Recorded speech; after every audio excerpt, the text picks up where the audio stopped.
समस्त दुष्करव्याधिसंघध्वं सपटीयसे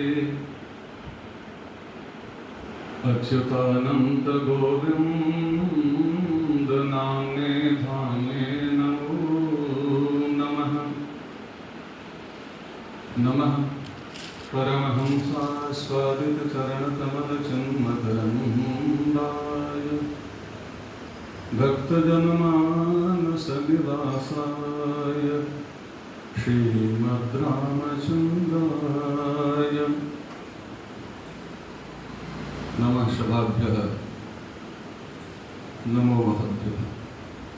वंदे महापुरुषते चरणारविन्दं, वंदे महापुरुषते चरणारविन्दं, वंदे महापुरुषते चरणारविन्दं।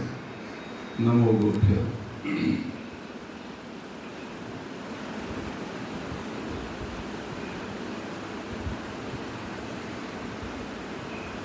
इस महती विदुषी सभा के अध्यक्ष केवल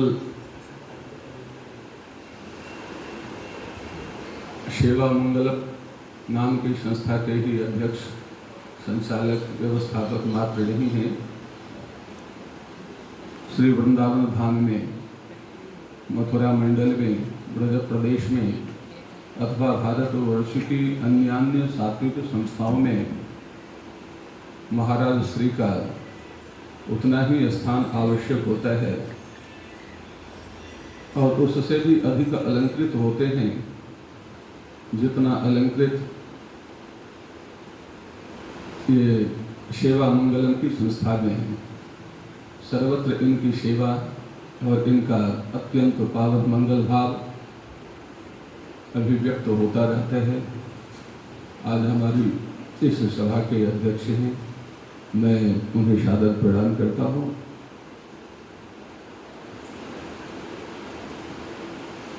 धर्म रक्षा मंच के, धर्म रक्षा संघ के परमादरणीय परम विद्वान अध्यक्ष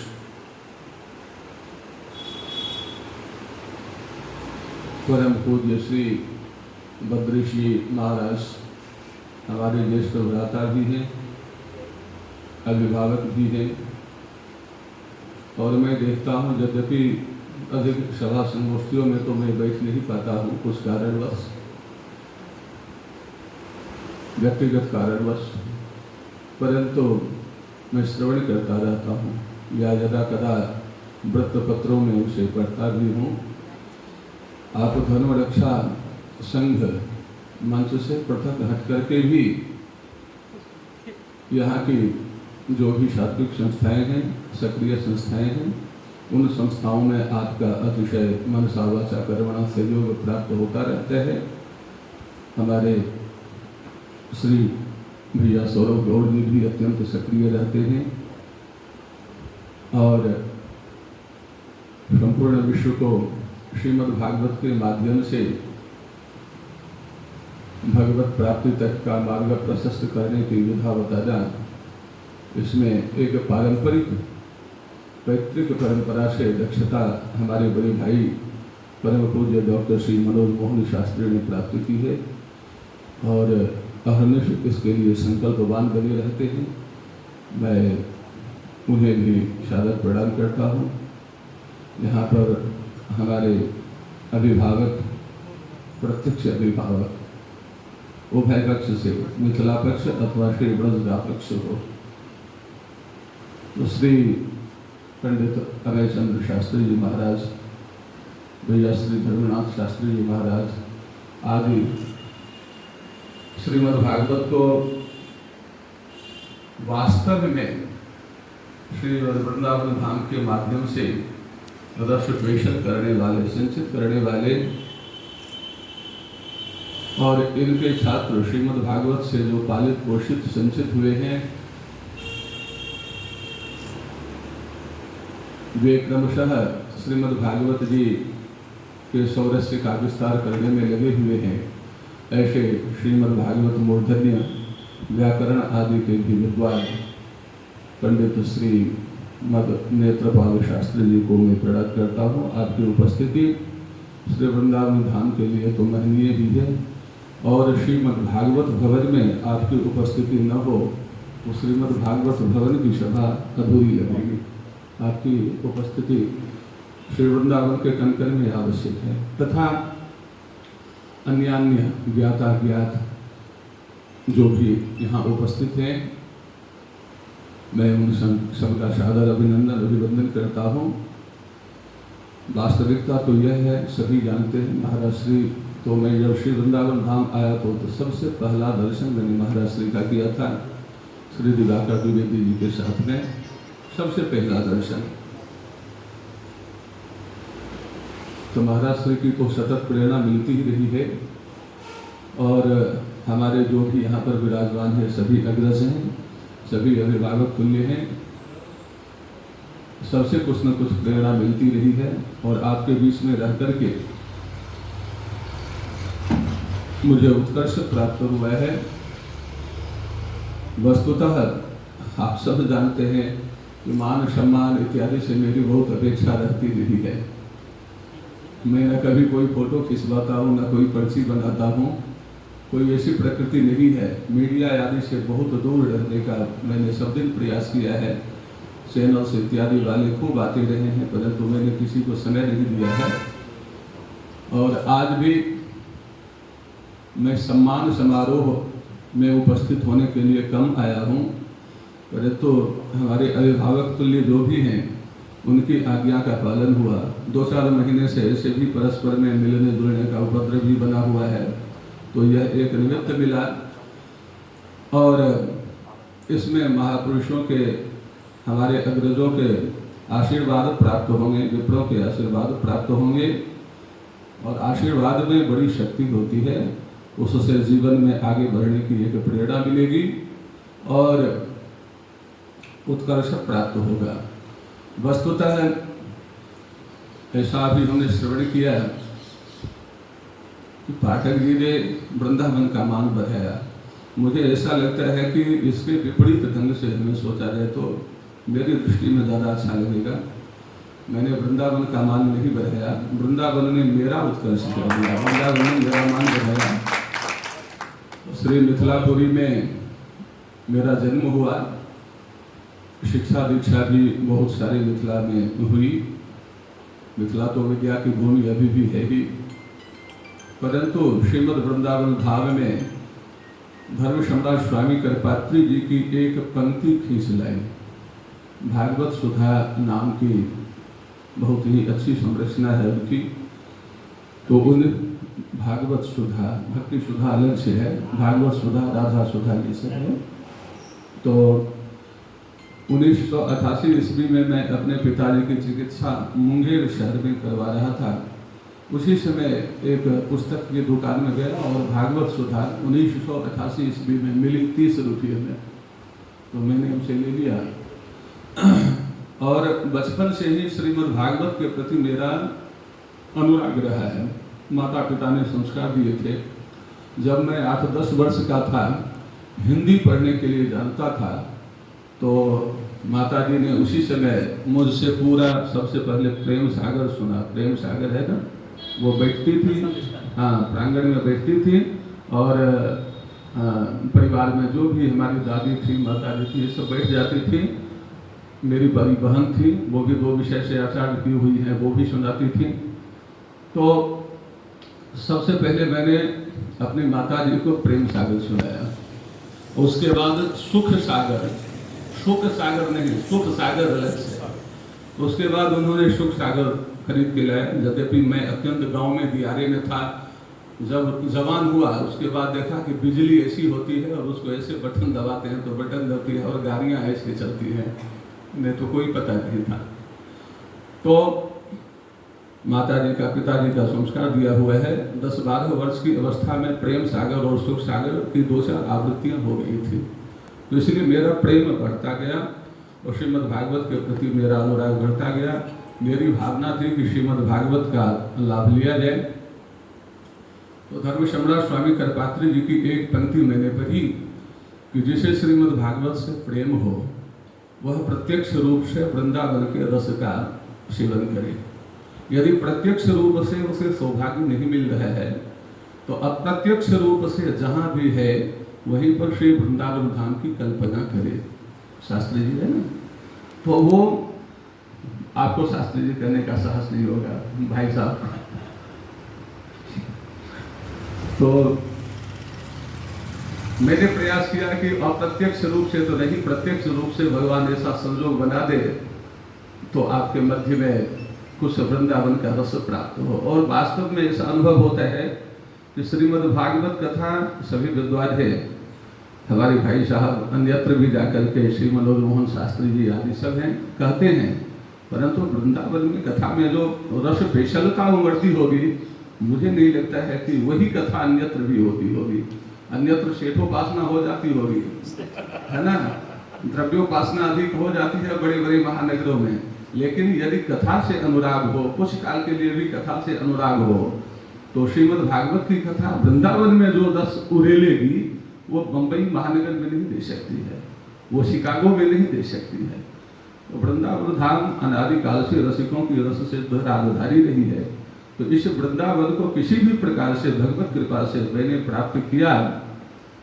भगवत कृपा इसीलिए मेरा पुरुषार्थ नहीं, ब्रह्म वैवर्त पुराण में भगवान श्री कृष्ण ने कहा है वृंदावनम गृहम मम, उससे भी आगे बढ़ के कहा है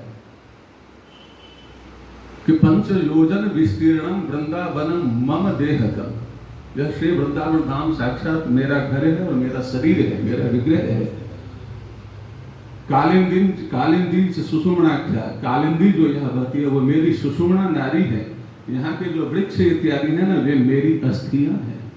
बहुत ही दिव्य वहाँ पर भाव सब दिया गया है। तो श्री वृंदावन धाम में तो जब तक रसेश्वरी राधा रानी की और रसेश्वर रासेश्वर भगवान श्री कृष्ण की इच्छा न हो तब तक कोई वृंदावन में रह नहीं सकता है। बहुत आते हैं, अपना वैदुष्य दिखाना प्रारंभ करते हैं, प्रपंच दिखाना प्रारंभ करते हैं, ठाकुर जी किसी निमित्त से विदा कर देते हैं, वो रह नहीं पाते। तो यह उनका घर है। आपके घर में कोई जबरदस्ती कर सकता है? नहीं कर सकता है।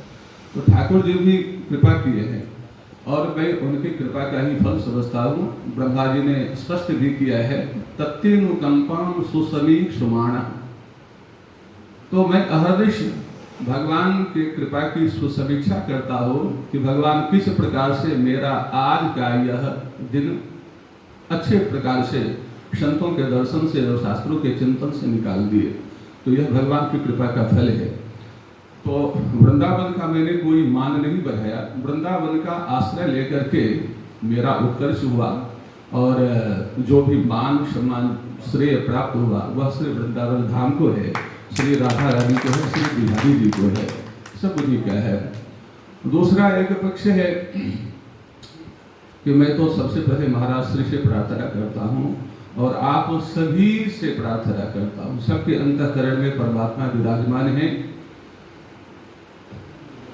मुझे कहीं से मैं चिंतन करता हूँ, महाराज श्री ने कल परसों फोन किया, भैया गए, तो मैं चिंतन यही करता रहा था कि मैं तो कहीं से इस सम्मान का अधिकारी नहीं हूँ जैसा सम्मान ये देना चाह रहे हैं। परंतु पता नहीं, संतों का हृदय तो अत्यंत ही निराला होता है। उन्होंने क्या समझा, किस प्रकार से समझा, मुझे पता नहीं है। परंतु मुझे ऐसा कोई ज्ञान नहीं हो रहा है कि वे मेरा ऐसा सम्मान करें और मैं सम्मानित हो जाऊं। परंतु गुरुजनों की आज्ञा को स्वीकार करना पड़ता है। गुरु और आज्ञा गरीयसी, तो स्वीकार नहीं किया। और मैं आप सबसे प्रार्थना करता हूं कि सम्मान को संभालना बहुत कठिन होता है। सम्मान को संभाल करके रखना और उसे उसी कड़ी में आगे बढ़ाना, यह बड़ी टेढ़ी खीर है, कृपाण के धारा, बहुत ही कठिन है। तो मैं आप सबसे प्रार्थना करता हूँ कि आप मुझे ऐसी ऊर्जा भी प्रदान करें जो मैं आपके सम्मान को बचा के रख पाऊँ, संभाल के रख पाऊँ। यह संभालना मेरे बस का नहीं है। और आपकी अपेक्षा, आपने जिस अपेक्षा से सम्मान किया, मैं आपकी अपेक्षा को आगे बढ़ा पाऊँ और मैं आपकी सेवा इसी प्रकार से, इससे और अच्छे प्रकार से कर पाऊँ। आपसे बार बार यह प्रार्थना है। 3-4 मिनट और लो क्या?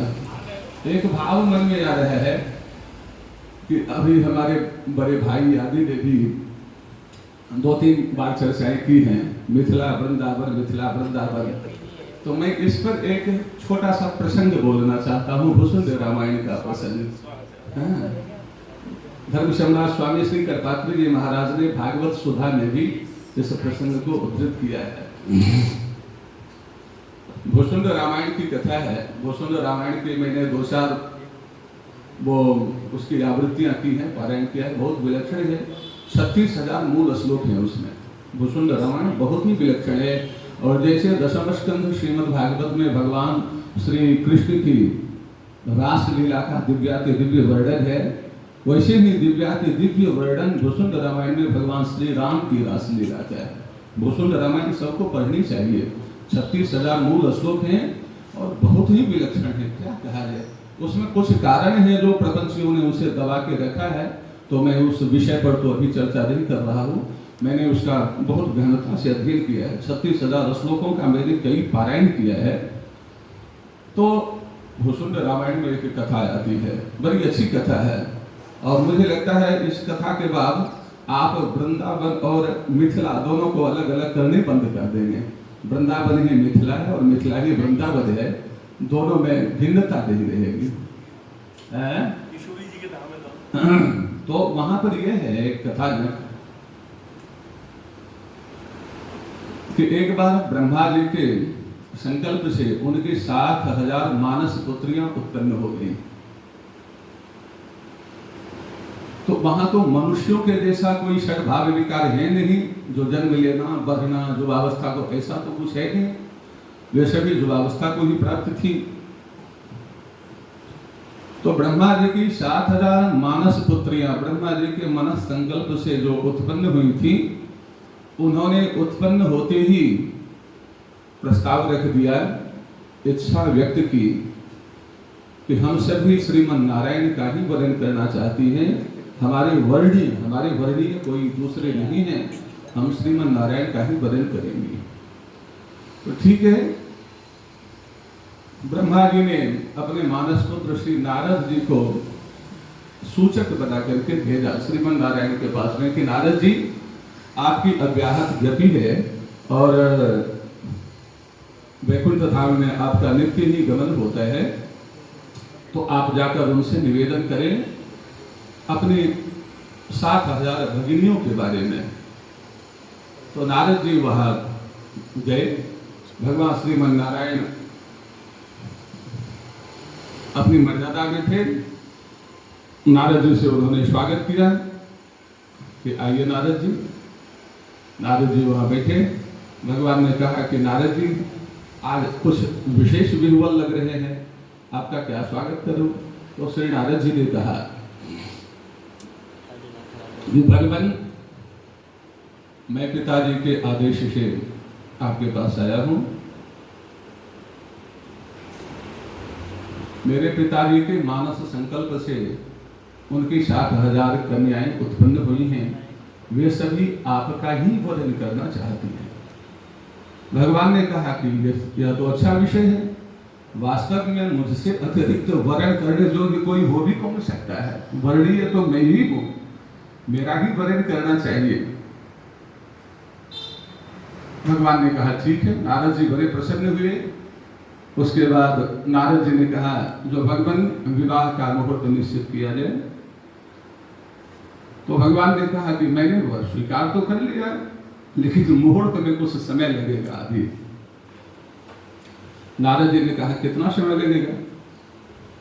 उन्होंने कहा कि अब वर्तमान में हमारा श्री रामावतार होने वाला है और श्री रामावतार का संकल्प है एक पत्नी व्रत।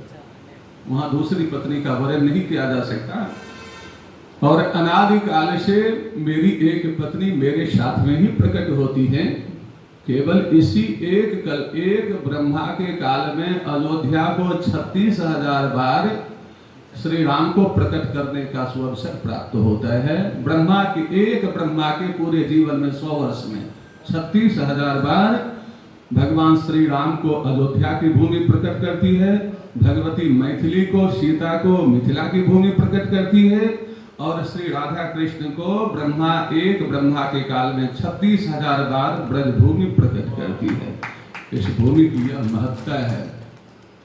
4,04,64 मानव वर्ष ब्रह्मा का एक दिन होता है, उसे कल्प भी कहते हैं। 307 से गुना करें तो एक वर्ष हो जाएगा, और 100 से गुना करें तो 36,000, यानी एक ब्रह्मा के समय में 36,000 बार कल्प प्रति प्रभु अवतरेगी। काकभुसुंडी जी ने ही 27 कल्पों का अवतार देखा है ना श्री रामचरितमानस में।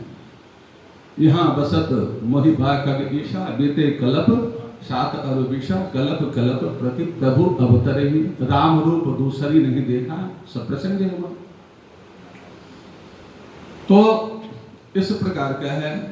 तो भगवान श्रीमन नारायण ने कहा कि अब श्री रामावतार होने वाला है, और श्री रामावतार की मर्यादा है कि उनकी भार्या उनके साथ ही चलती है, वे किसी दूसरी भार्या का वर्ण नहीं करते हैं। एक पत्नी व्रत उनका संकल्प है श्री राम का, मर्यादा पुरुषोत्तम का।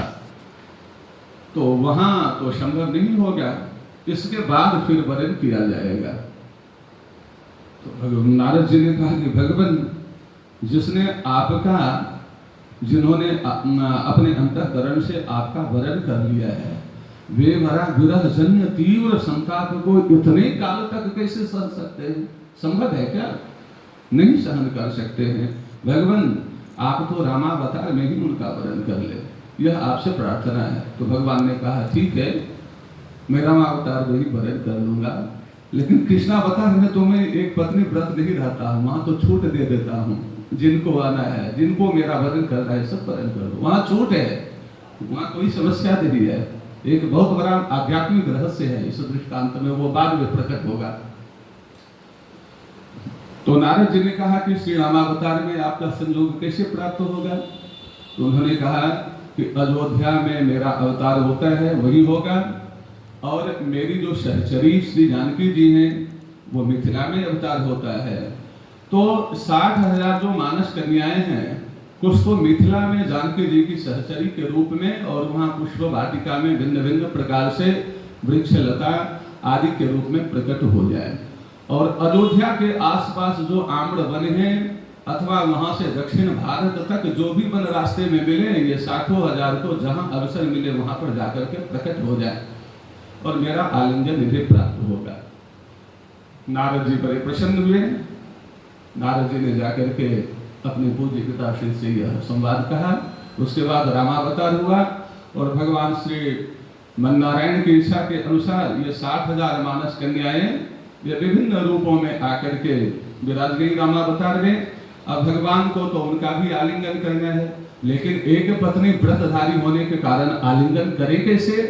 तो पत्नी का वियोग हो गया, अपहरण हो गया, और इसी बहाने से पत्नी विरह के तीव्र ताप से तप्त होकर के, हे खग हे मृग मधुकर शेदी, तुम देखे सीता मृग देवी, वो सब लताओं का आलिंगन करते हैं, वृक्षों का आलिंगन कर रहे हैं, खग मृग मधुकर श्रेणी का आलिंगन कर रहे हैं। और मिथिला में जब इनका विवाह संपन्न हुआ, तो वहां श्री जानकी जी की सहेलियों के रूप में, सखियों के रूप में इनका जो है सब आलिंगन हो रहा है। और फिर श्री कृष्णावतार में वही सखियां जो अयोध्या में विभिन्न रूप में थी मिथिला वाली, वही सब यहाँ आकर के गोप्यो गावह ऋचः सर्वाः, एक कृष्णोपनिषद, गोप्यो गावह ऋचः सर्वाः।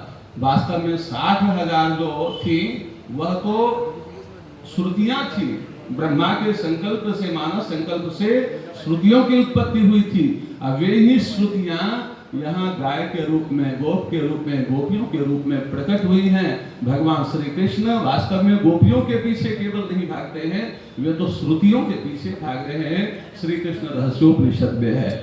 तो एतावता सिद्ध क्या हो रहा है कि मिथिला में, अयोध्या में और श्री ब्रजधाम में थोड़ा सा भी अंतर कहीं है क्या? ऊपर से देखने में अंतर लग रहा है, परंतु कहिए तो भिन्न न भिन्न।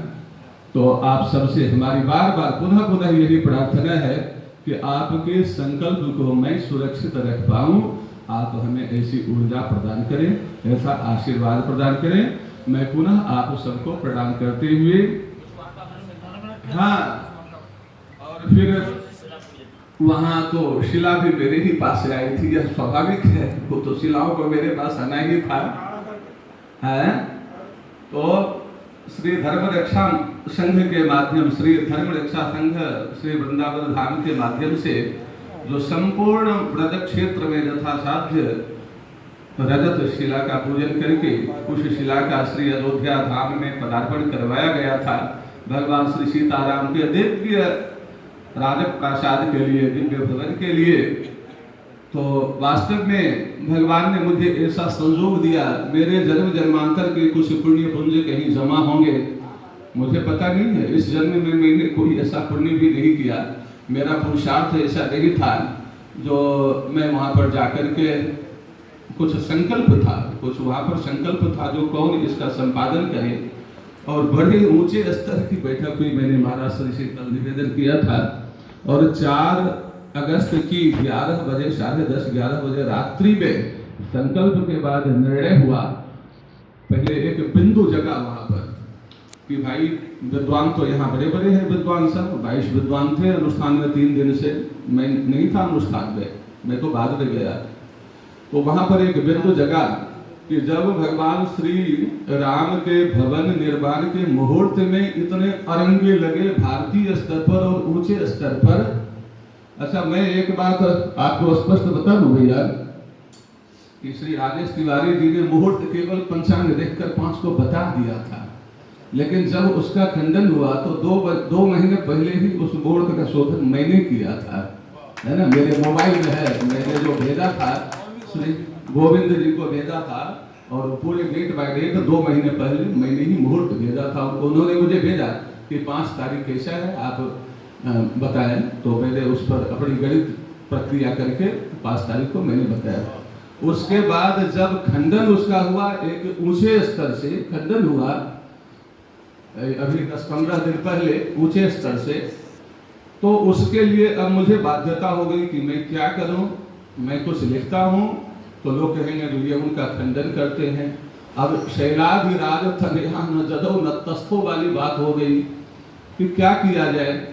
परिस्थिति ऐसी बन गई कि 5 अगस्त का मुहूर्त निश्चित हो गया था। प्रधानमंत्री जी ने भी उस दिन अपना निश्चय करके बता दिया था, सभी ट्रस्ट वाले भी निश्चय कर चुके थे। भगवान श्री राम अनंत ब्रह्मांड के नायक अति शीघ्र उसी मुहूर्त में निर्माण कार्य प्रारंभ करवाना चाह रहे थे। अब चूंकि मैंने बताया था तो मेरे पास में बाध्यता हो गई जो क्या किया जाए। ट्रस्ट से मुझे फोन आने प्रारंभ हो गए, मुझे सब फोन और सब व्हाट्सएप सब मेरे मोबाइल में है 2 महीने कि आपने बताया, उसका निर्णय हो गया है, क्या किया जाए। तो स्वामी श्री गोविंद देव जी महाराज को मेरे बारे में पता है, उन्होंने मेरे बहुत बड़े बड़े कार्यक्रम में सम्मिलित हुए हैं, देखे हैं। तो एक दिन तक मैंने उसको उस तरह से नहीं लिया, अनुभव भी नहीं हो रहा था कि भगवान श्री राम का कार्य है और इसमें कोई अरंगा क्यों डालेंगे। इस तो अतिशीघ्र काम शुभ होना चाहिए। अच्छा है, भैया ने अभी तदेव लग्नम का भी प्रयोग किया। तो एक भाव होना चाहिए, केवल विदुषी ही नहीं, एक भाव भी होना चाहिए। महाराज जी शंख लिखित स्मृति में एक वचन है, केवलम शास्त्रम आश्रित न कर्तव्यो विनिर्णय युक्तिहीन विचारे तो धर्म हानि प्रजायते। यह भी ध्यान रखना पड़ता है। युक्ति प्रमाणाभ्याम में वस्तु सिद्धि जायते। आप सामयिक युक्ति को देखते हुए केवल एक श्लोक बोल देंगे तो धर्म निर्णय नहीं हो सकता है उससे। तो उसके बाद पीएमओ से भी बात सामने में आ गई कि ऊंचे स्तर से इस मुहूर्त का खंडन किया जा रहा है। अच्छा, श्री माननीय मोदी जी को इसके प्रति निष्ठा रहती है। लोकतंत्र शासन है, वे खुल करके क्या कर सकते हैं, परंतु सनातन मर्यादा के प्रति उनकी बहुत ही निष्ठा रहती है। तो वहां से भी मुझे सूचना आ गई श्री गोविंद देव जी और श्री नृत्य गोपाल व्यास जी के माध्यम से कि 5 तारीख को कैसे सिद्ध किया जाए, 5 तारीख वाला खंडन कर दिया जाए क्या। तो मैंने कहा नहीं, यह तो खंडनीय नहीं है। और जहां से इसका खंडन किया गया, पेपर में देने से पहले मेरे पास में वहां से वह पत्रक भेज दिया गया था, आ गया था, समझ रहे हैं।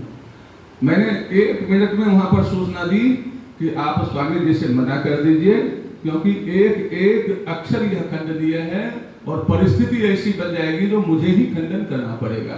मैंने सबसे पहले लेख भी लिखा तो उन्हीं को भेजा था। उसके बाद मैंने उसके ऊपर शोध किया और 10 पृष्ठों का पीडीएफ किन्हीं को भेज, शायद महाराज जी आपको भेजा था, पीडीएफ 10 पृष्ठों में मैंने शोध लिखा था A4 साइज में। और उसके बाद मैंने फेसबुक पीडीएफ जो A4 साइज का था उसमें तो एक एक पंक्ति का मैंने खंडन किया था। और फिर मैंने फेसबुक में दिया और फेसबुक में 15-20 दिन पहले भारत के विभिन्न पत्रों ने, समाचार पत्रों ने उसे फेसबुक से निकाल के फोटो सहित मेरा प्रकाशन भी कर दिया। सब पेपर में भी, मोबाइल में 20 पेपर से हैं, लगभग 15-20 दिन पहले के 20 पेपर हैं राष्ट्रीय स्तर के, बहुत सारे पेपर। तो वो मैंने दिया। अब हल्ला हो गया कि हमने खंडन किया। वास्तव में हमने खंडन नहीं किया, हमने जो दिया था बाध्य होकर उसका मंडन मुझे करना पड़ा। और मैंने जो भी खंडन जिसे कहा जाए सबसे पहले लिखा और स्वामी अमृतानंद जी महाराज के माध्यम से मैंने उनके व्हाट्सएप पर भेजा। सबसे पहले उन्हीं को प्रणाम किया कि महाराज जी मुझसे कुछ चाहे अनचाहे में अपराध हो रहा हो तो क्षमा करेंगे। मैं खंडन नहीं कर रहा हूँ, मैंने 5 को दिया था, केवल उसका मंडन कर रहा हूँ, इसे खंडन नहीं माने। तब भी अनेक भ्रांतियां सामने में आती रही। तो हाँ, यह जो 12:44-32 सेकेंड का मुहूर्त था, मैंने यह नहीं दिया था, काशी के विद्वान ने दिया था, श्री गणेश्वर शास्त्री द्रविड़ जी ने। मैंने 2 बजे से दिया था मुहूर्त, लेकिन भगवान ने जिसे स्वीकार किया मंगल में विधान समझ के हमने खूब आनंद से किया, कहीं कोई समस्या तो नहीं हुई, खूब महामहोत्सव हुआ, बहुत ही अच्छा हुआ। तो यह एक बीच में प्रसंग आ गया। तो मैं यह बताता हूं कि वहां चाहे धर्म रक्षा संघ श्री वृंदावन धाम की शिला हो अथवा भारतवर्ष के अथवा विश्व के किसी भी आस्तिक के माध्यम से कोई भी शिला आई है, उन सब की शिला का विनियोग उपयोग तो मेरे ही हाथों हुआ है। और ब्रज की शिला के लिए तो विशेष रूप से परिचय दिलवाया गया कि यह ब्रज की शिला है, यह ब्रज से शिला आई है, इसमें ब्रज रस है, इसमें वृंदा देवी भी है। संपूर्ण विश्व से कहीं भी वृंदा का संजोग, मैं भी गया तो क्या बोलते हैं, उपहार, गिफ्ट बोलते हैं ना। तो मेरे पास में तो मैं गरीब ब्राह्मण में क्या लेकर के जाऊं, किसी प्रकार से शरीर लेकर के ढोते हुए चला गया। मैं भगवान की कृपा मानता हूं कि उन्होंने बुला लिया, लेकिन मैं यहाँ से कुछ तुलसी पत्र मंजरी सहित ले गया था, है ना। वस्त्र को गीला करके लिपट के फिर पॉलीथीन आदि में व्यवस्थित करके जो वहां तक पहुंच जाए, अपनी गाड़ी से गया ही था, अपनी गाड़ी से गया ही था। तो वहां पर जो है ना वो यह भाव बना कि भगवान को इससे अधिक प्रिय तो और कुछ होगा नहीं। एक तो यही देवी ऐसी है तो उनके भी माथे पर चढ़ के बैठती है।